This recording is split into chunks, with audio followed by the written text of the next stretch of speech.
Good afternoon, friends from the CSO community. Particularly, most of the participants are from Tamil Nadu state. Um, though the main inputs are in English, me and Dr. Palanidurai will try to mix both the languages so that our friends can follow easily. The grassroots NGOs may not have much difficulty to follow what's happening here between 3 and 4:30 today. Even last month itself, we tried to organize this event. Unfortunately, that couldn't materialize for several reasons, but still, it is not so late. The topics which are likely to be covered today are very important to the civil society sector, and the resource persons who are with us are very important and top CSO leaders in the country.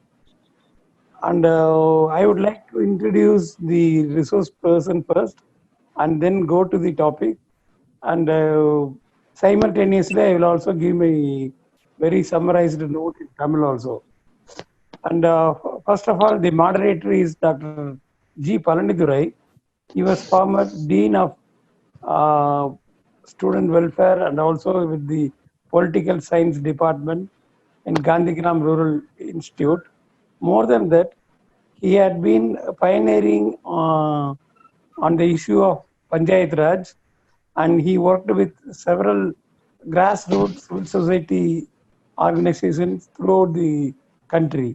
And mainly in Tamil Nadu, he knows each one of us, and he was very much interested in strengthening the uh, civil society link with the government machineries and also with the academic bodies. And we all know Dr. Rajesh Tandon.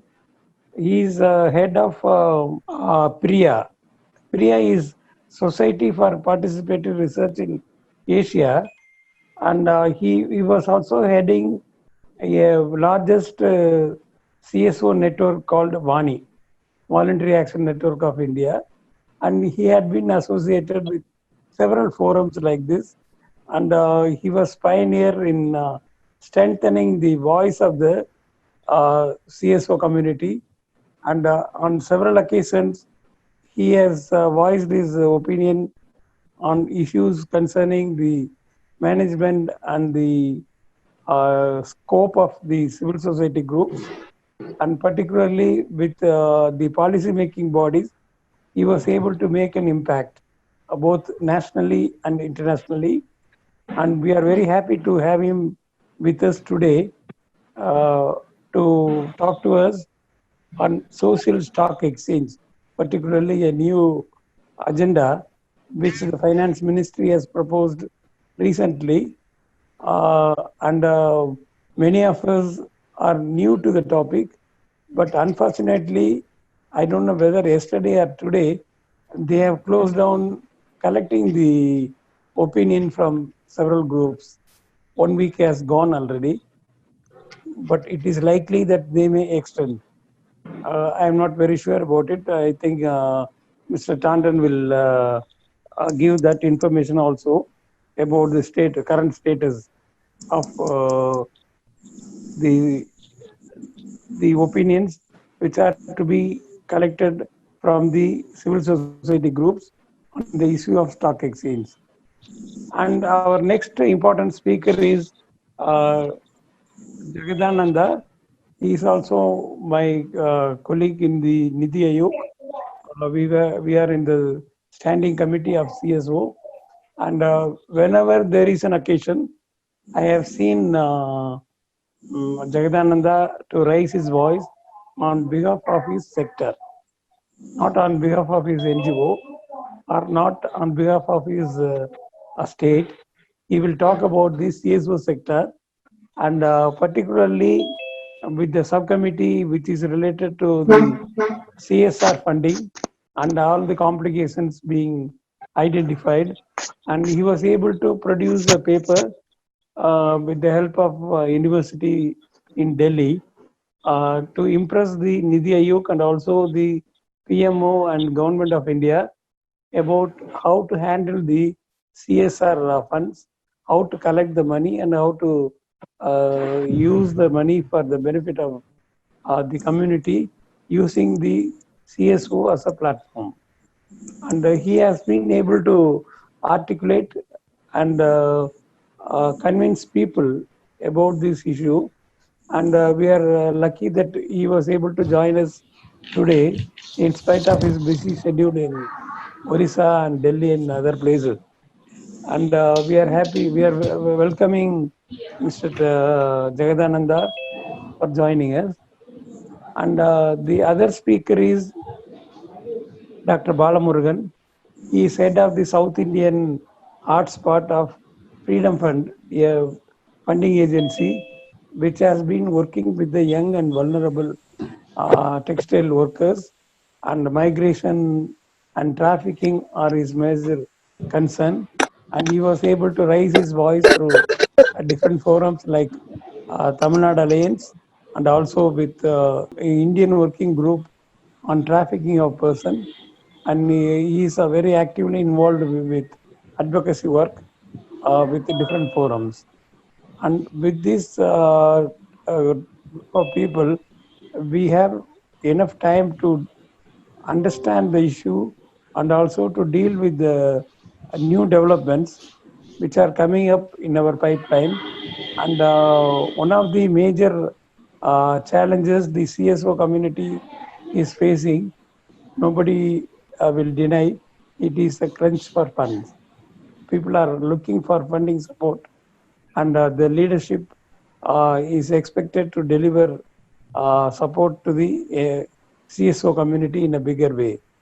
And the response for COVID from the CSO community has been recognized by the Supreme Court, the Aayog top officials, and PM himself on several occasions.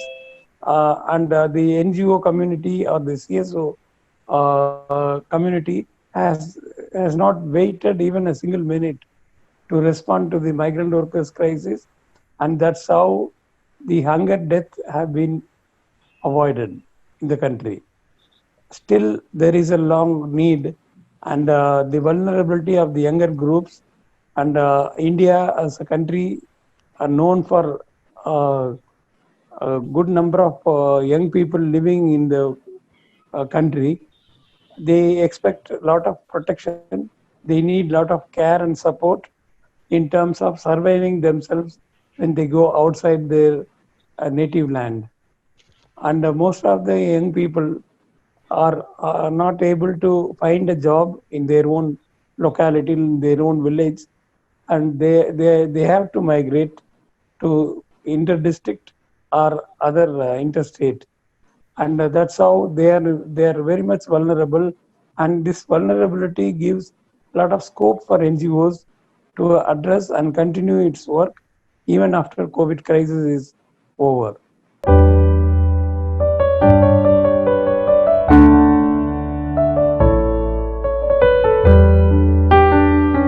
Good evening. I join with Dr. Bal Bhaskar in extending a warm welcome to three eminent panelists, Dr. Rajesh Bhai, Jagadananda ji, then Dr. Balamurugan, and we have another very senior guiding spirit, K. Sivakumar, the managing trustee of Gandhigram Trust, and a whole lot of our friends in Tamil Nadu Alliance. Toynbee once observed that whether it is an organization or a civilization or a political party or any institution, unless it changes itself to the context, it has to face the decay and rebirth.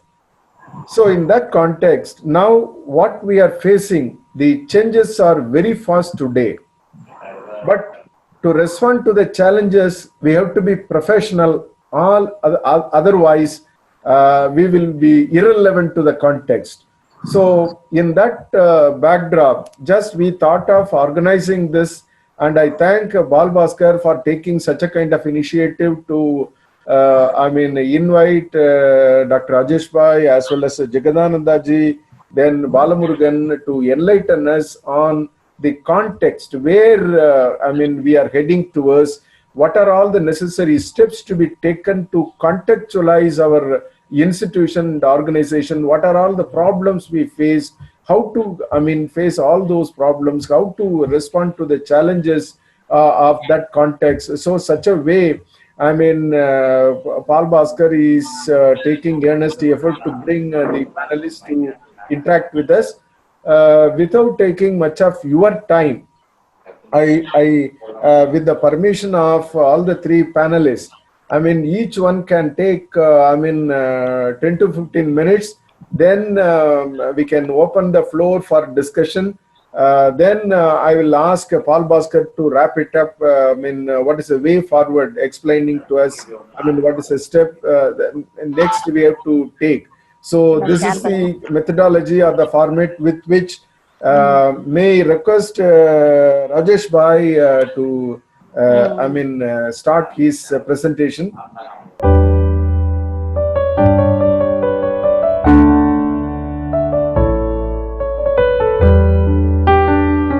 I'm delighted to be here and to interact with all of you from the Tamil Nadu Alliance. It is a great alliance and an example of the kind of things that we need to strengthen in the coming period. And I'll explain why. First of all, let me pick up from where Dr. Palandurai left. All of us as civil society are in the business of bringing about positive change. That's our core business. Either change in the lives of Adivasis or tribals or informal sector workers or women laborers or garment workers or whoever. So our mission is to bring about change. And therefore, we must also learn to change. If the instrument of bringing about change, called our organizations, are not able to take on change and transform themselves, then there will be a disconnect between our mission and our instrument. So change is inevitable. Change happens in several ways. Sometimes it happens by default. We change without knowing. Some of us, like me, grown white hair, aged, pretend we are still very youthful. Others may laugh at us. Sometimes change happens by force. The outside circumstances, external context forces us to change and we don't realize. So many organizations that you would remember from the 1980s are disappeared. They have disappeared from NGOs, they've disappeared from private sector, they've disappeared because they did not pay attention to the requirement of change. And the third way we change is when we take the purpose of change, the focus of change, and the methods of change in our own hand.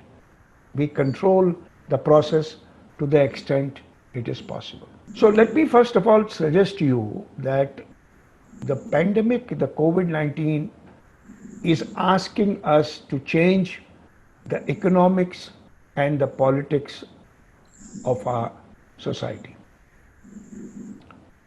What is the economics and politics of our society that needs to change?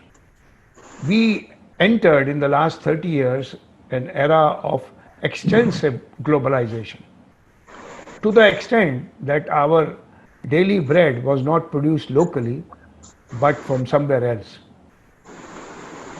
During the pandemic, we discovered that the only people who could act were the local leaders, local governments, local actors, local institutions.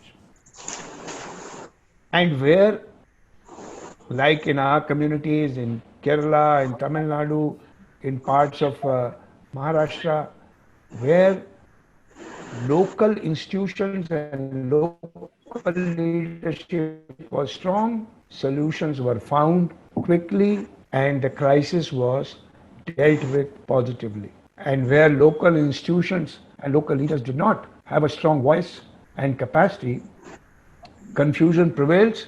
It prevails even today, and you can see not only what is happening in India, but around the world. Dealing with crisis of this kind has demonstrated to us the value of local solutions and local leadership and local institution. Attached with that is the issue of local culture. Local knowledge cannot be harnessed, local leadership cannot be mobilized, and local organizations cannot be effective if they don't use local language. English language or French language or Roman language is not going to solve this problem. So, we should move to an economics where we do not talk about economics of scale, but we talk about how to produce a vast majority of our requirement within 100 kilometers of our households. Local food security is only possible if food is produced locally. It does not mean 100% everything will be produced in 100 kilometers, but a vast majority. So economics has to change. The politics has to change because the politics that is centralized, the politics that is based on individuals as opposed to institutions, that politics is causing so much stress you can see in our country and around the world. So, emphasis going forward has to be on local solutions with local knowledge and a networking of local institutions and local leaders. But what is the solution?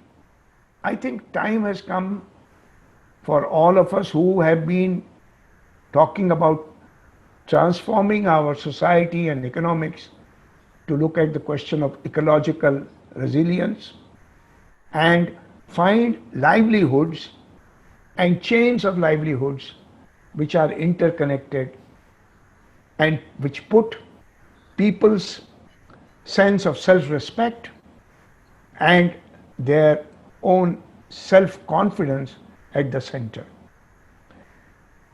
Millions of dollars in your bank account you could not use during pandemic. But a local leader with a little bit of wisdom and a good social capital with connections around was able to find solutions locally.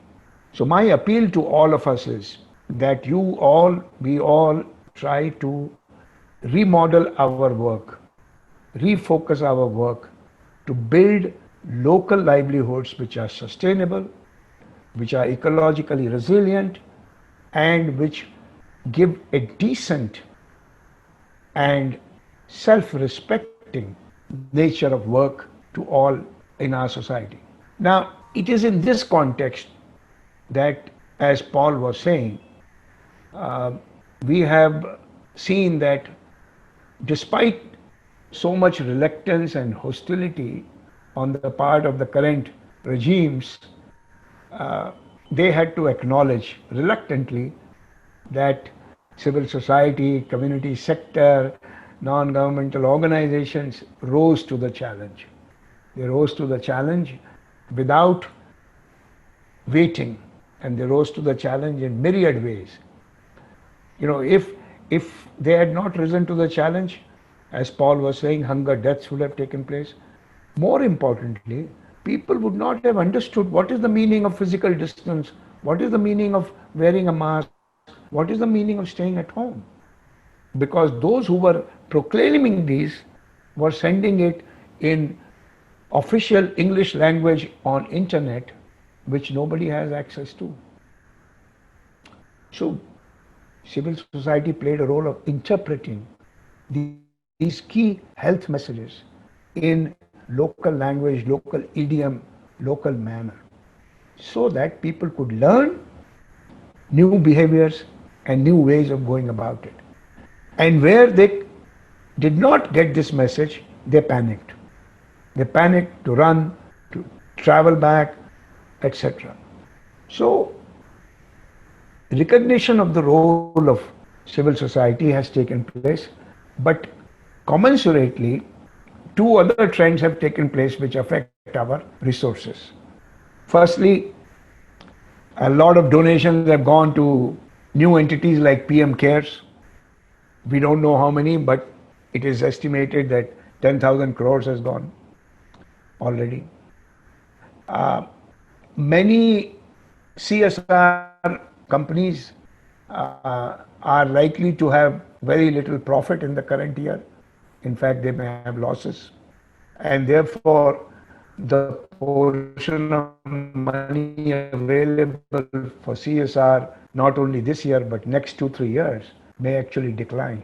So, what is the pool of money available for us? Interestingly enough, nationally and internationally, a lot of money is sitting in people's hands. Hands mean liquid money. Liquidity has increased considerably in the last 4 months. Why? Because those who had invested in the companies withdrew, and those who were wanting to invest became cautious. So, what is called investable capital? Investable capital, the pool of investable capital globally is now increased substantially in India, around the world. This idea of a social stock exchange as a vehicle for mobilizing resources for social sector is a timely idea. Why? Because a lot of people are sitting with a lot of money. There are many people who are risk averse. They would like their capital to be protected even if return is very low, 1%, 2%. You know, in Japan, in Canada, in some of these countries, uh, uh, if you put the money in the bank or in small mutual funds, you get 1% or 0.5% return. So they have money. Now, I think nationally, internationally, people who have money and people who operate in money, in capital, they have also realized that the fault lines of our society, which have been exposed during the pandemic, the line between the migrant workers walking barefoot and middle class sitting in their homes, domestic maids going hungry, their families, and they are buying washing machines and dishwashers um, because they can't wash dishes with hand. All this has shown that fault lines in our society which already existed. And more importantly, these fault lines have shocked the young generation. I would urge each of you to talk to people who are below the age of 2021, people who were born in the late 90s and the early part of this millennium, because they were born and they were operating in a world of digital bubbles, and they heard and picked up only that they wanted. But now, in the last 4 months, their eyes are being opened. So I have a feeling that if we engage young people, even from middle class and affluent homes, we may find more and more young people willing to explore alternatives to the past. And one of the ways they explore their alternatives is how to put to use your talent and your money, which is not just for individual benefit or individual gain, but which you can use more widely for societal benefit as well. Not at the cost of individual benefit, but in addition to. So, social stock exchange is an interesting idea. It is a timely idea. An expert group set up by SEBI has produced the report, as Paul mentioned. Report has a number of features. I will highlight one or two. I'll send you a note. You all can read later on. Basically, what it does is, it says, here is a pool of money. I have 100 rupees. I want to give 5 rupees to a social enterprise. Out of that 5 rupees, I want to get 5 rupees back, maybe half rupee also. On 95, I will invest in equity and all this, and I'll get 8%, 10% return. Now, how do I channelize these 5 rupees to Paul Bhaskar. I don't know Paul Bhaskar. I am my people who handle my money are sitting in Mumbai in various companies who deal with money movement, and they don't know Paul Bhaskar. So one of the first problems that we face in mobilizing money is finding credible entities to whom money can be given. And right now, we get money from people we know, kind of thing. है ना? But that's not enough. So first problem is, how do we know who's credible? Now we don't have a database. Darpan database is inadequate. Uh, all of us who are registered as society and trust, our database is at the district or state level. There is no national database. I understand the Niti Aayog under Paul and Jagdananji, all of you are trying to address that problem. It needs to be addressed. You may remember that in 1998, 2002, Priya did a survey of John Hopkins, and that study is the only one still available. It's 20 years outdated. So we need a database, and that has to be credible. It has to be upgraded. All this figure that people use 31 lakhs, 3.1 million, 3.1 million may be registered entity. It does not mean they are still alive. How many societies and trusts you and I know which were registered some time ago and have become dysfunctional? They don't exist. So database is their first problem. The second problem is what they call, have you delivered the contract? Impact. Now, we are used to producing reports for the funders, but each one of us does a separate report. The funder requires separate. So what they are proposing is standardizing an impact report. And the certification of that impact report will be done through a new trained group of social auditors. And the third problem that they are facing, people who have money, who want to give a little bit, is that they deal in wholesale. And we need retail. If I have 500 crores to give, I go to Paul Bhaskar, he says, I need 50 lakhs. So then the cost of retailing it is too much. Too much. So it is the social stock exchange is intended to address these problems. They will have venture funds, they will have investment funds, they have various modalities. I don't want to go into the detail of it, but there are potential to mobilize money which is used for the kind of work we do. There are 2-3 caveats. That report has acknowledged the current problem of regulation. In fact, it has recommended that registration under 12, 12A, 12A, 80G should be fast-tracked, automatic, and it should not be renewed periodically. So the current proposal of 5-year renew of 80G, etc., they are against it. And they are money bags. These people sit in Mumbai. They deal in money, which all policymakers and politicians understand better than me. So they have influence, they have clout. The second thing they are saying, which is in our interest, is that all foreign funding and all this corporate money from multinationals can be routed through a venture fund, and therefore it is all domestic, no hassle.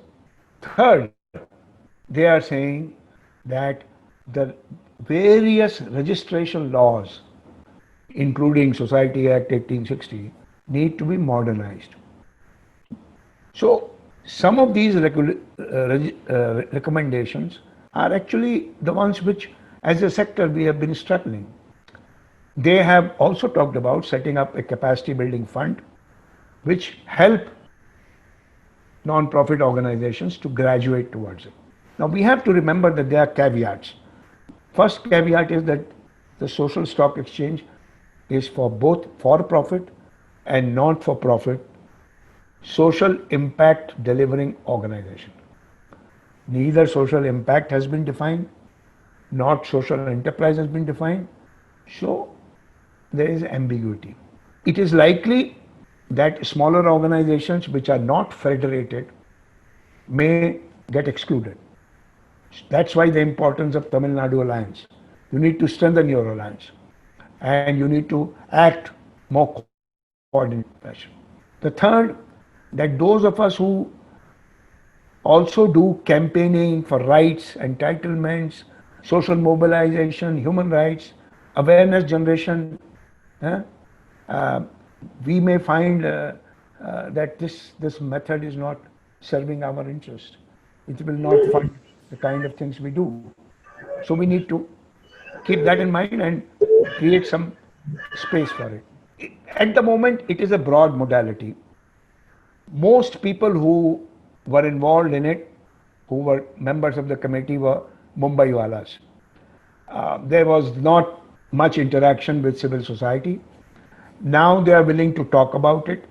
I am exploring and I would like some members of that expert group to have conversations state by state, because the realities of each state are different and we should be able to engage with them to discuss what modalities will serve our purpose as well. And the final point I want to make is that most important issue for us to face at the moment is not where the money is going to come from, but what is the nature of our contribution in the coming period post-pandemic. And that clarity, that rededication, that reorientation is essential. Resources may follow, but when we say we are mission-driven organizations, then we should not be driven by donors, we should not be driven by availability of money, we should be driven by the needs of our communities in the post-pandemic period. Thank you very much. I am happy to answer questions later on. I look forward to hearing other panelists. Thank you, Dr. Palandurai. Thank you, Rajesh Bhai. It's an excellent presentation. Contextually, it is very useful for us, to every one of us. Jagadananda ji, over to you.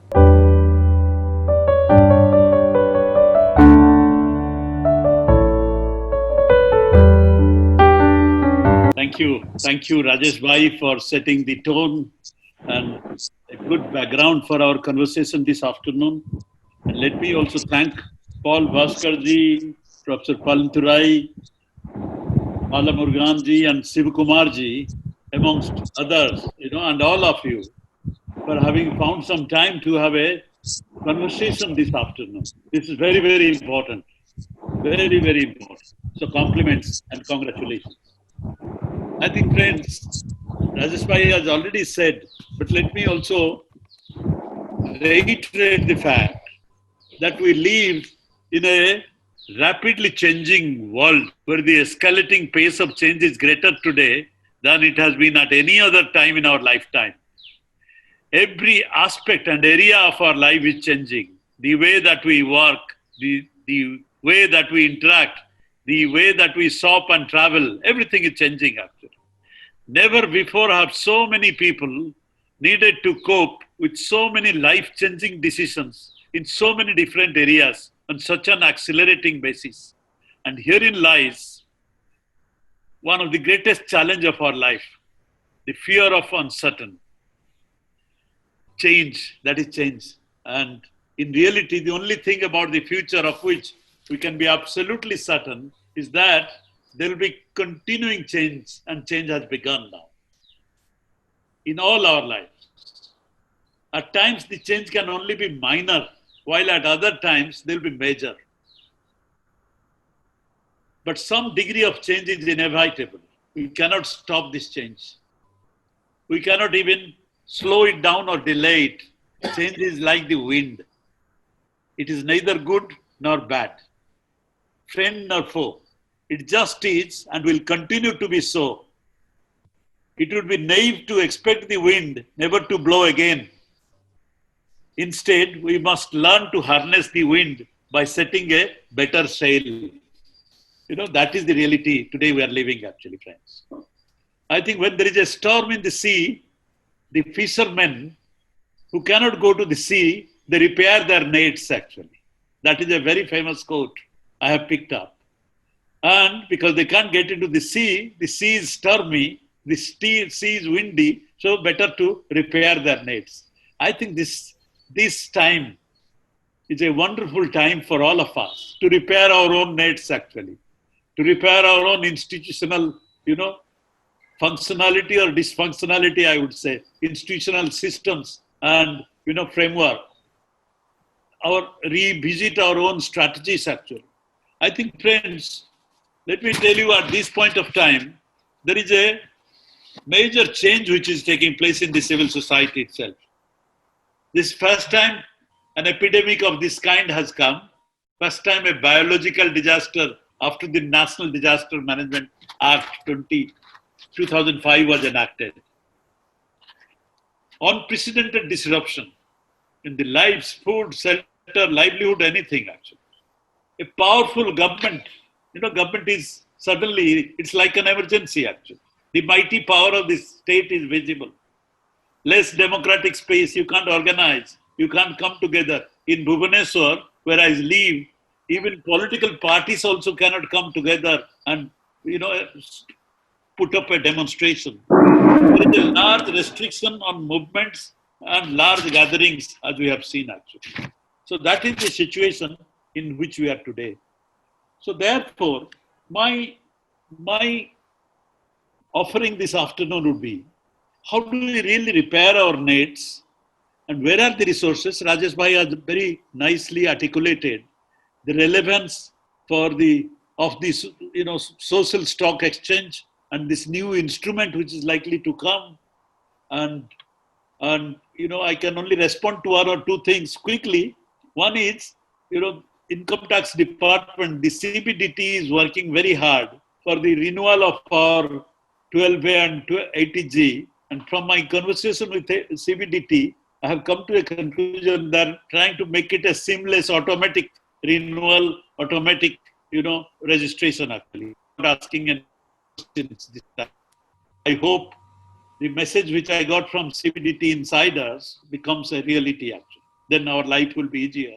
And then if social stock exchange working group's recommendation is something which the Ministry of Finance is going to look at, maybe after this, there can be a cleaning operation, many dead trusts, many dead organizations who are not there visibly, not functioning actually, but were registered long back, they'll be all wiped out and we'll get a clean database through the CBDT channel.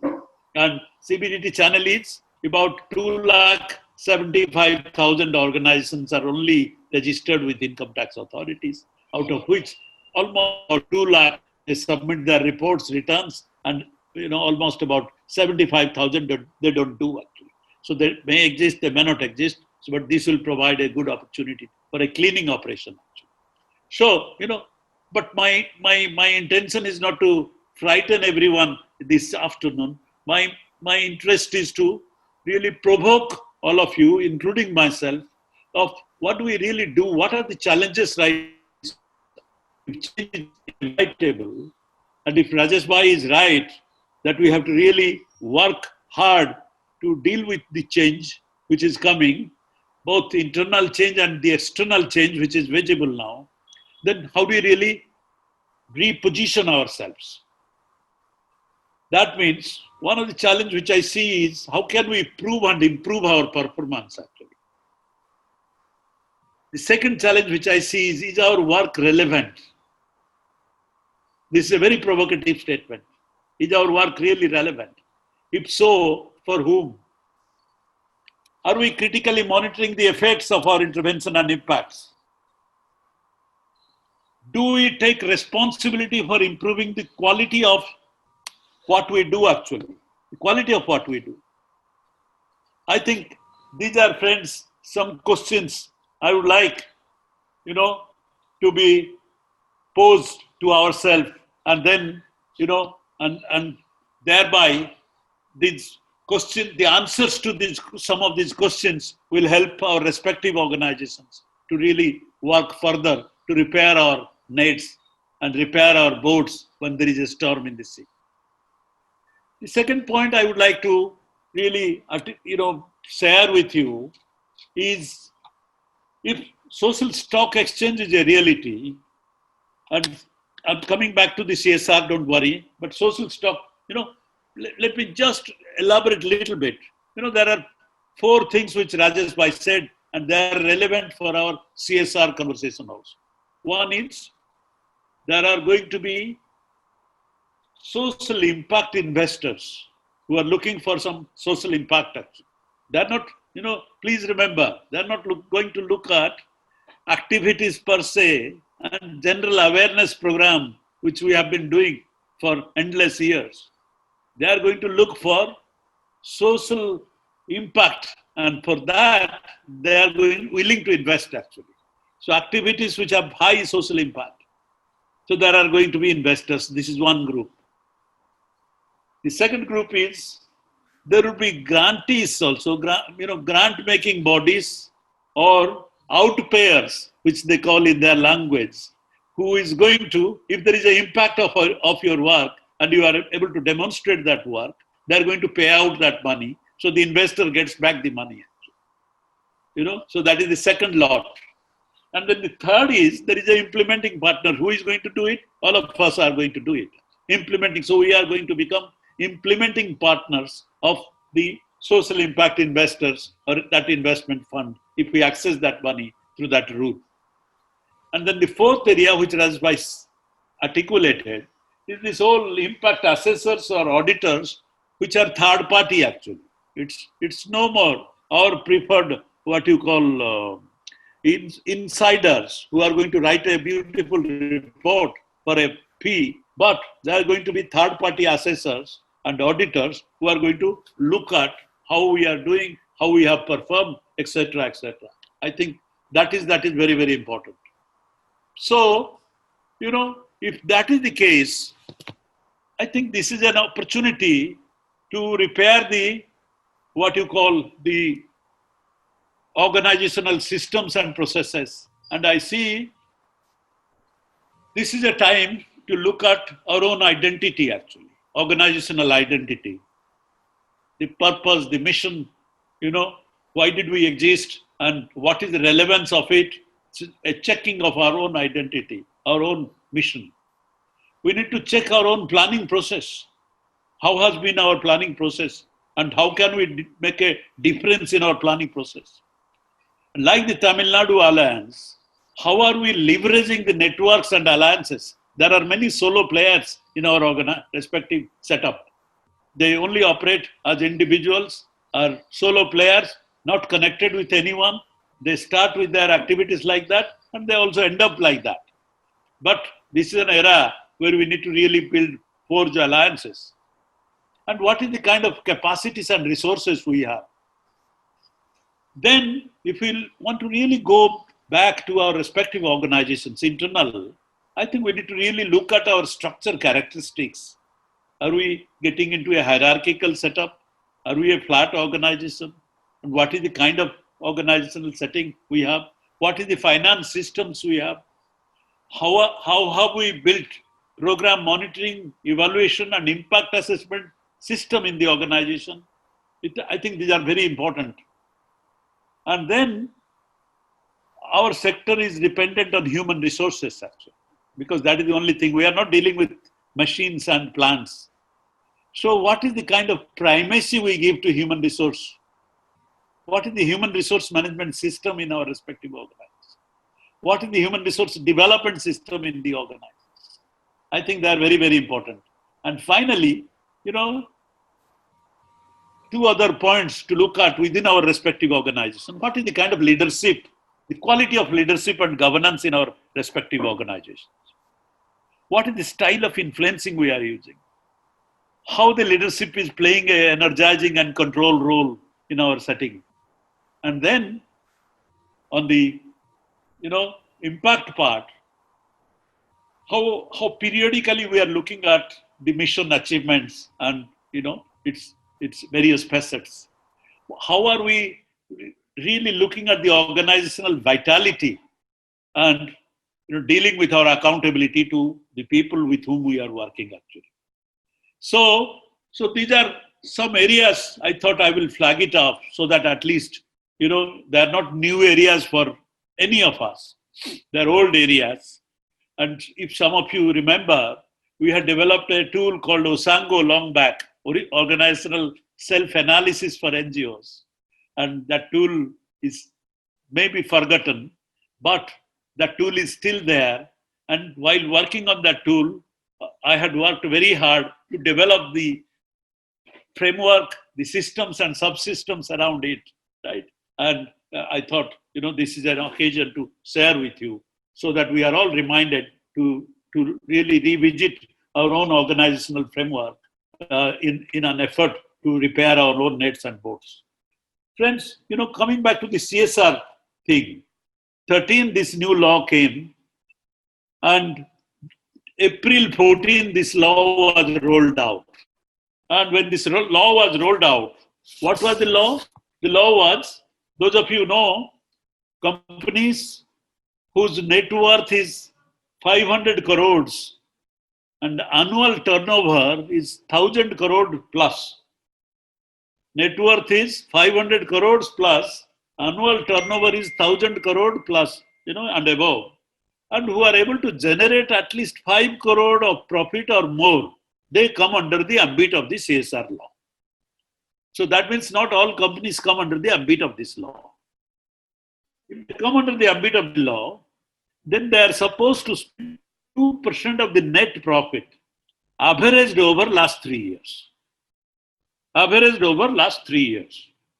So this is very important to know because, many of us, we believe that mandatory CSR is for all companies, which is not true actually. So this profit of rupees 5 crore plus, annual turnover of 1,000 crore plus, a net worth of 500 crore plus, they are very, very important for us to remember actually. I thought I will just, share it so that all of us are on the same wavelength.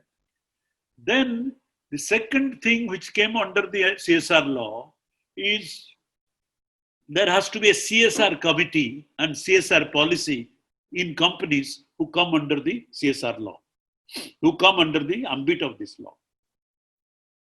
So there will be a committee which will look at CSR proposals, programs, activities, and also develop suitable policies for the respective companies. So that means each company which comes under the CSR law, they are guided by a policy which they have developed themselves. So it's extremely important.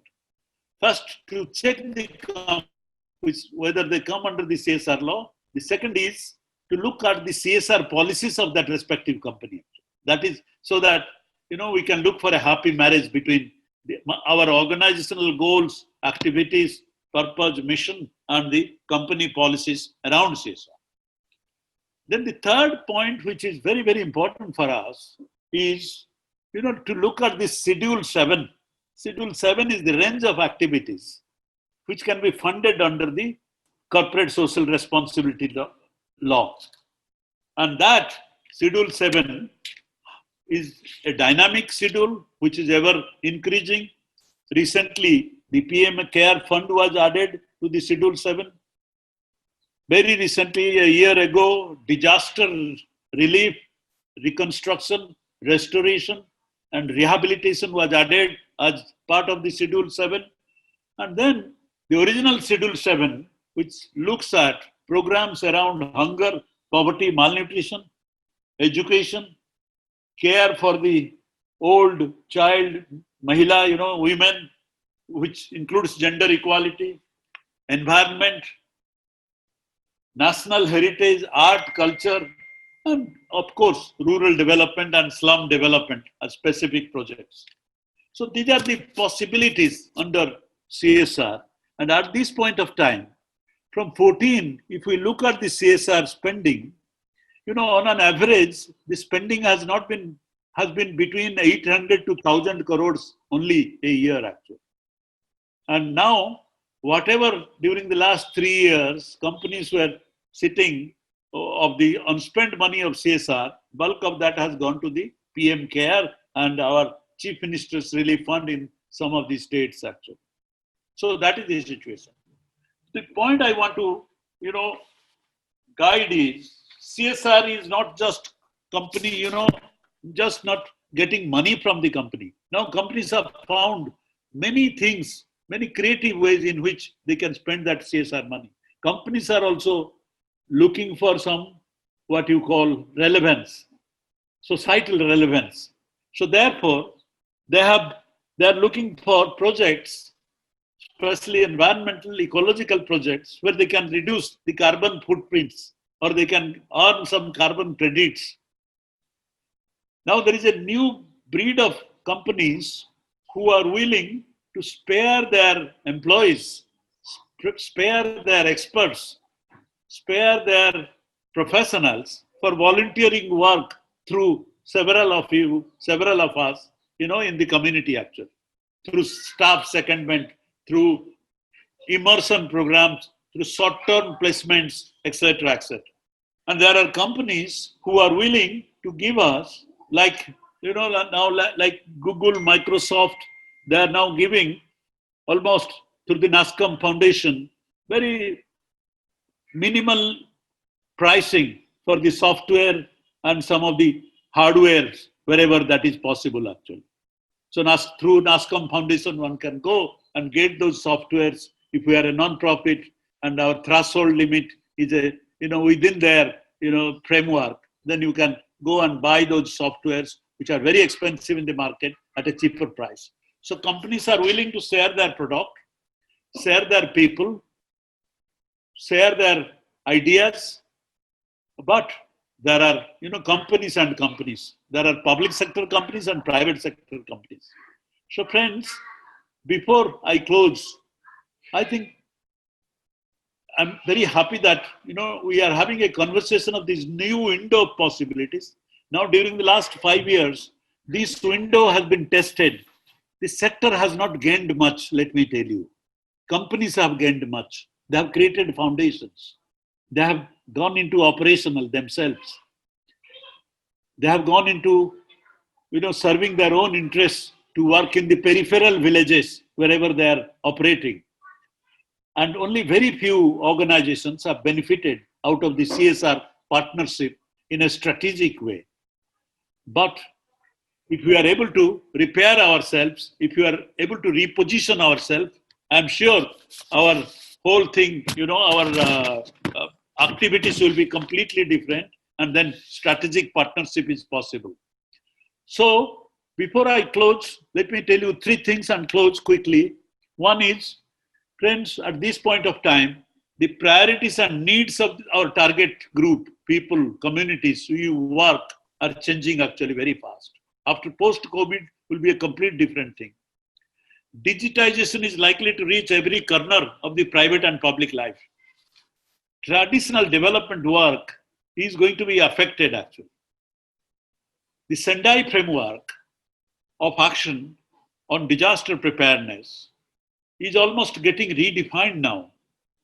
And in this, if we want to deliver basic services, if we are working around livelihood, what you call sustainable rural livelihood issues, if you are working on skilling or reskilling issues, I think we have to really reposition, repackage our programs in such a way so that the new society, new India in the post-COVID is able to benefit maximum, and we are able to leverage the new resources, possible resources, to augment our traditional resources. Thank you so much. Thank you, Jagdananda ji, for your needed timely input. Thank you so much. Now may I request Dr. Balamurugan.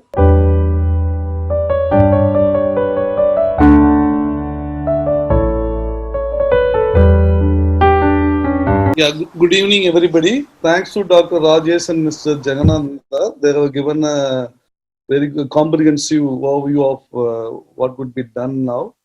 So, from my point of view, I'll share how we can improve the status of NGOs in India. Let us understand there are 3.4 million NGOs in India. So if you see the status, definitely we need to check in, because only 94,000 852 NGOs have been registered with Durban and also with the FCRA from Tamil Nadu. 3,242 NGOs are registered. So between 2015 and 2018, there is a decline of 40% in foreign funding to India. It's really very huge. In 3 years' time, we almost lost 40% of the decline in the foreign funding. And around in late 2018, around 20,000 NGOs lost their FCRA due to various reasons. I am not going into the nitty-gritties of the reasons and I am not going to analyze it. But so 20,000 NGOs lost their FCRA. Even now, the NGOs have a problem in renewing the FCRA, and also the recent amendments. All of you were aware of that, like 12A, ATG, and the issues in the renewal and other things. And most of the time, the NGOs, they hesitate to talk for themselves. See, the issues that they raise is basically for the vulnerable communities and for the welfare of the community, for the protection of the rights of the community and all those things. Most of the time, we never ask or advocate for the workers working in the NGO sector. That's really a very pathetic thing. The current situation, we hear from many NGOs that the workers, those who have been working with the NGOs for longer term, are sent out of the organization because of the lack of funding. So, and also if you see as a sector, thousands of workers, they do not have any social protection mechanisms. For the NGOs or NGO workers, there is no such schemes. So, what I feel, when we reposition or when we want to improve the status of the NGOs, we also need to think about the workers working in the NGO sector. What kind of mechanism or social protections that could be ensured for them? Now this is the right time to, because now the condition is much flexible and conducive.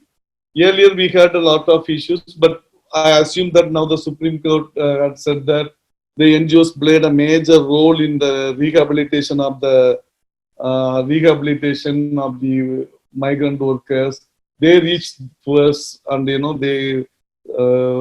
had taken a lot of issues and addressed at the local level than the government. So we cannot replace the government machinery, but at the same time, we are complementing to the efforts taken by the government, and sometimes wherever the unreached areas or unreached issues are there, and NGOs are doing that. So now we need to see how we can come to a consensus. One thing what I propose, there should be a unified or kind of, now we are talking about from different corners. Now we need to come together to raise our voice. Already Priya, Vani, and those people, they are raising the voice. And there are other segments, most of them, they are not under their fold. So we need to see how we can bring all the NGOs under one fold to have a some organization or national level organization, having not the state level. We can have a state level thing also, like Tamil Nadu Alliance. So they can coordinate at the Tamil Nadu, and each state they can have a alliance kind of thing. Then it could be federated at the national level. That one possibility, and this unified force can raise their voice. Even when Jagannatha ji was talking about he was mentioning that the companies are registering the NGOs. How we are going to address those issues? And whatever they do, they claim that as a CSR. So now we need to have the first thing, we need to have a unified voice, and we need to have a national level forum to raise our concerns and views and opinions with the government. And the second thing about any changes, that's really welcome, because if you want to modernize or digitalize or improve the accountability. So we are not against it, but it should not affect the conditions of the status of the NGOs. We agree that we will renew our FCRA every 5 years. Yes, we will do. What the mechanism government is having to continue this process? Several NGOs, from our knowledge, they applied for FCRA registration. It is not still done. So we need to see how we can advocate for this kind of thing. So we are not, once again I want to reiterate, we are not against the legislations. So we welcome it, but it should be, there should be a mechanism. When they develop the law or new rules and procedures, it should be digitalized. It should not be a burden for the NGOs, right? And also the intermediaries or kind of middleman should be thrown away in this process. So the process should be transparent, and we need to evolve a system. So that's the second thing I am proposing. The third is about the welfare board for the social workers. This is, most when we talk to the migrant workers, they raise a lot of issues. When you talk to unorganized workers, they also have a lot of issues. If you go and talk to the NGO workers, they are also unorganized, but it is not at all recognized. So they do not have any kind of provision. So if there is a project, then they will continue. If there is no project, they will be sent out. Where they will go? So they come to this profession with the passion to serve the community. They want to do something for the community. But due to the funding constraints, they are thrown out. They are not having any secure thing. Even in case of death, no NGO is compensating, or no NGO cannot compensate because of their limited resources. So how we can take this as an issue and create a platform so that more and more number of workers will come and try to serve for the community. It will strengthen the existence of NGOs. So the fourth one is about the core funding for the NGOs. During the COVID, most NGOs, whatever the money they have, any corpus fund or whatever the donations they raise, the grant they got it from foreign donors or local donor, they are exhausted. And now they do not have enough money to pay for their staff. This is the condition with smaller NGOs and medium level NGOs. They couldn't pay their salary because they pooled all the money and distributed materials to the communities, either food material or health material, napkins, whatever. So now PM CARES or CM fund, whatever is available. So we can seek a co-funding for these NGOs.